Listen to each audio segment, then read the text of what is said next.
Hi guys! Nagluluto po ako ng lomi para merienda. Pero parang kasama na ata hapunan dito. Hintayin ko lang yung nag-duty kong anak. Kasi siya talaga magluluto nito. Kaya lang, nag-duty naman siya. Ako na lang ang nagluto. Nagluto na lang siya ulit pag gusto niya sa susunod. Basta ako, niluto ko na siya ngayon. At kami kakain ng merienda.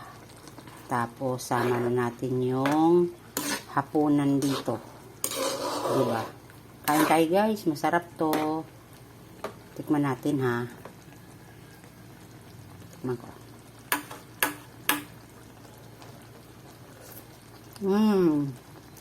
Masarap. Kami lang naman ang kakain nito, kaya kahit walang gulay, okay na. Walang gulay, mahal ng mga gulay, kaya kami lang din kakain ito. Ayan. Gusto niya malapot, kaya nilaputan ko siya. Ayan, ganyan lang siya. Ganyan yung sabaw, kasi gusto niya malapot. Ayaw niya ng masabaw. Gusto niya malapot na lomi.